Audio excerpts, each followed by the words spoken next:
Welcome, my political friends of the interwebs, and I will admit that I am nauseous. I've been dry heaving for at least an hour, and but I have made it through day 2 of the Democratic National Convention. Oh, okay. Normally I would start from the beginning and then go to the end, but I gotta start with Bill Clinton. I just have to. I just didn't think he'd ever shut up. It's the same old nonsense he's been spewing forever. You know when Bill Clinton's lying? Let me see if I can do this. It's when he starts doing it. He starts waving that finger at you, that bony finger of his.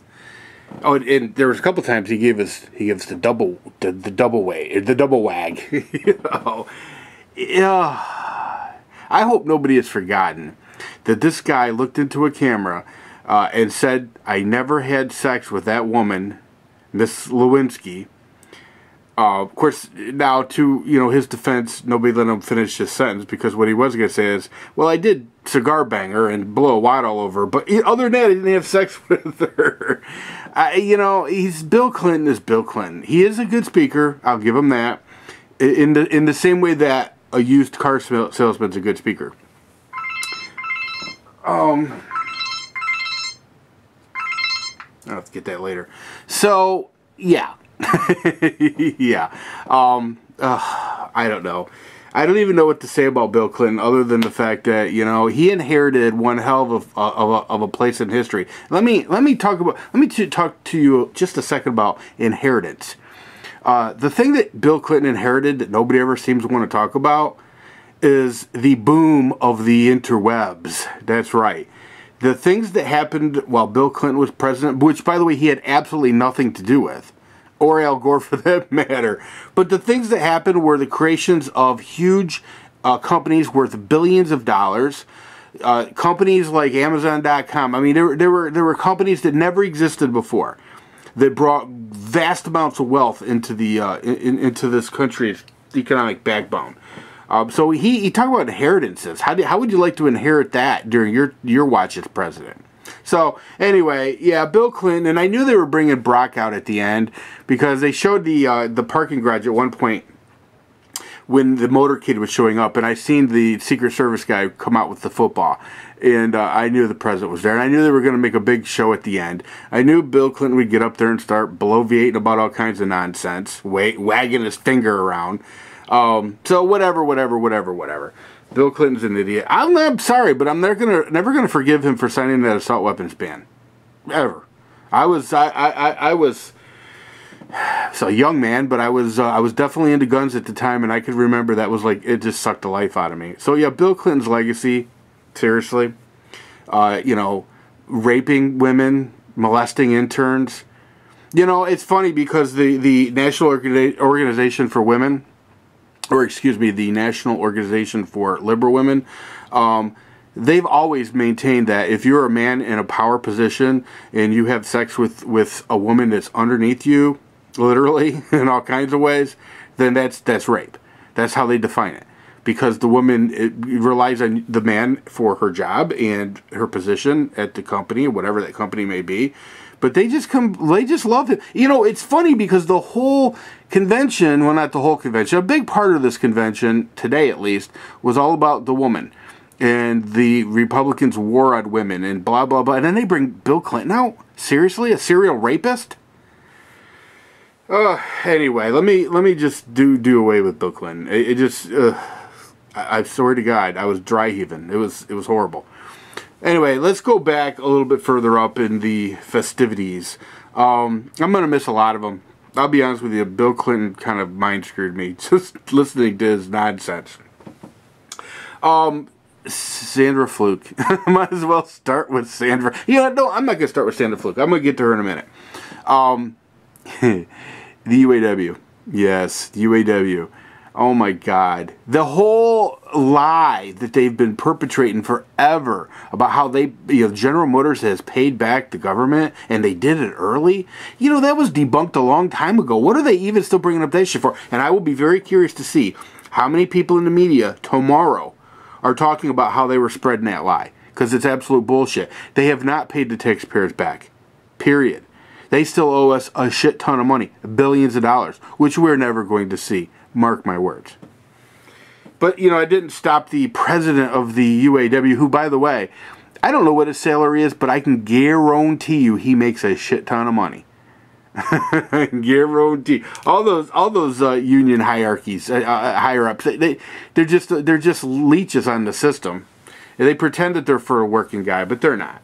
All they do is screw the working guy over, take money out of his paycheck every week, and live fat. Anyway. One thing I will give the Democrats credit for, and this was smart, and I thought about this when the Republicans had their convention, they didn't march any displaced coal miners, you know, coal miners that had lost their jobs, or people in the coal industry who had lost their jobs.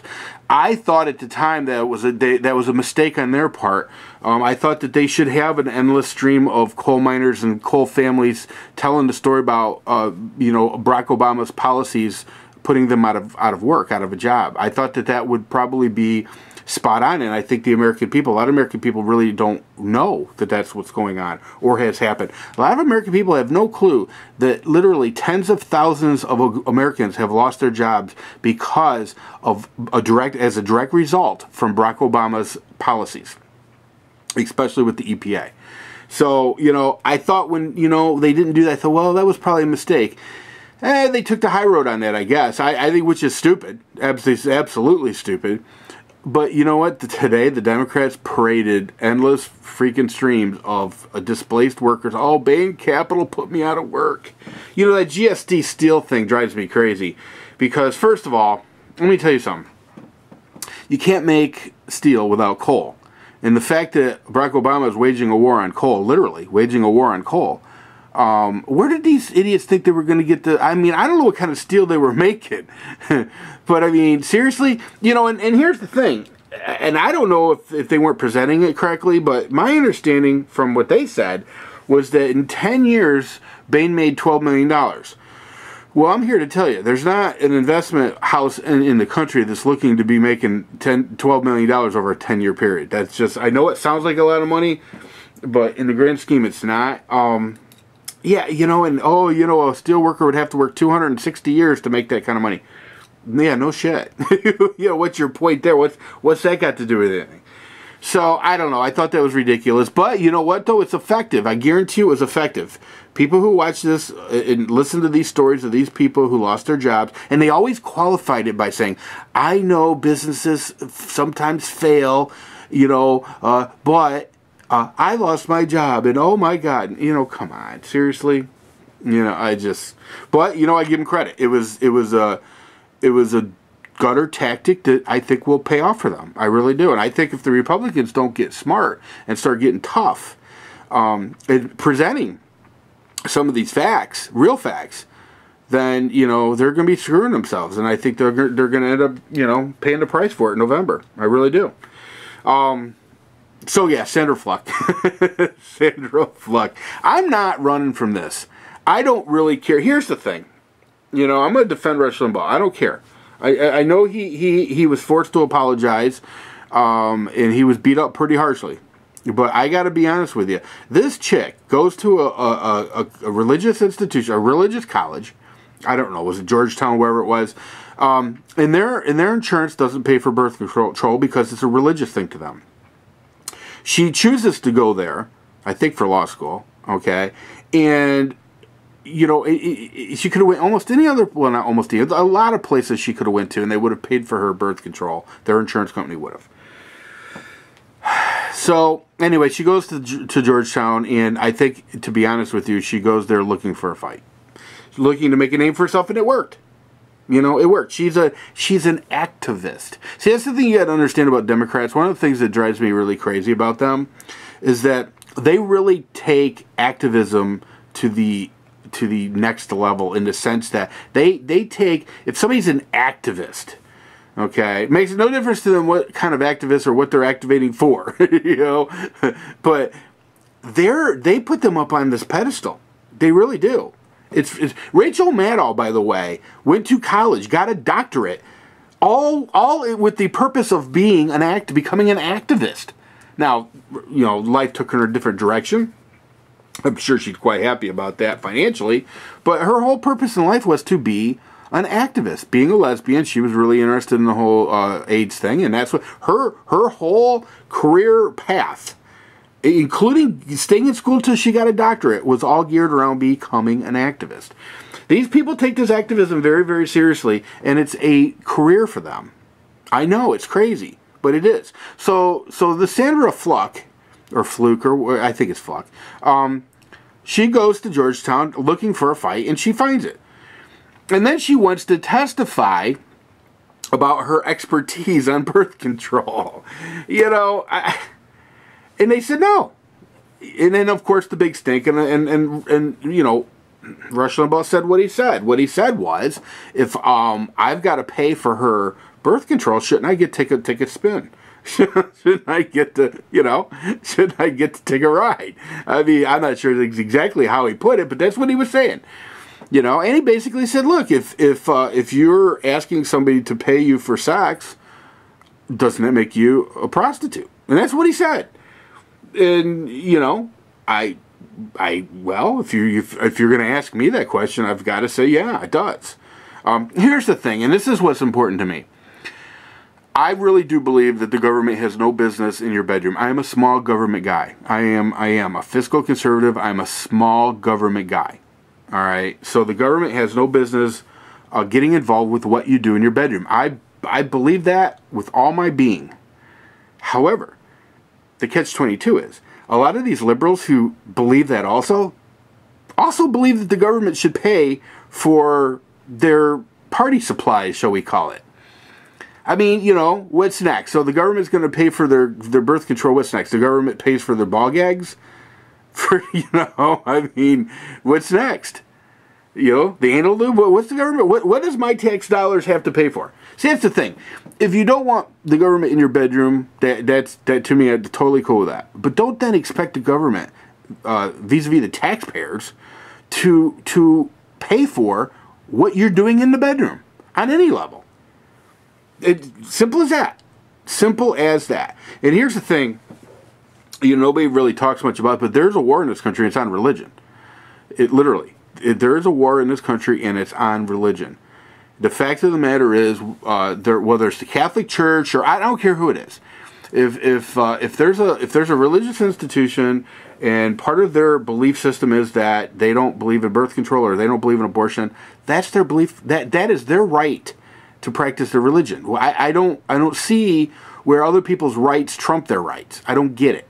I don't see how somebody can force somebody to do something that is contrary to their religious views. I don't understand it. Anyway, so this Sandra Fluke, they're using her, and you know they'll kick her to court, but she's getting her 15 minutes, and she'll probably write a book, and she'll probably pick up some speaking engagements where she gets paid, you know, several $1,000s, and you know life is good.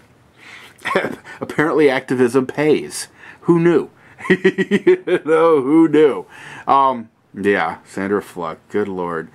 So anyway, oh God, I just got Bill Clinton on the brain. I hate to say it, but I do. I got Bill Clinton on the brain because I can't even think of who the hell was next. You know, I just can't. Oh yeah, Elizabeth Warren. Holy crap! I can't believe I forgot about her. Yeah, Pocahontas. Yeah, Pocahontas' great-great-great-great-great-granddaughter. Here's the thing.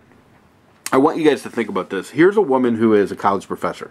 Okay, and she is a liberal nut job. Literally, a liberal nut job. But here's the thing. She's educating the youth of America. Literally. She's educating the youth of America. And she is just, whenever I hear her speak, I think about what's wrong with our education, our educational institutions today. She is everything that's wrong. She peddles this left-wing nonsense to young people and basically indoctrinates them. That's what she does. And I pray to God that she does not get elected. I really do. And you know what? She shouldn't get elected for one reason only. The fact of the matter is that she lied about having Native American blood. It's a lie. She lied about that. She doesn't have a drop of Native American blood in her, and she knows it. And she should be ashamed of herself, and nobody should vote for her because she's a big fat liar. And when you lie about having Native American blood, the one group of people in this whole country that has the most legitimate bitches, in my opinion, and she tries to belly up with them to get ahead in this life, and now she wants to be a senator, hell no. Anyway, gotta go. See ya.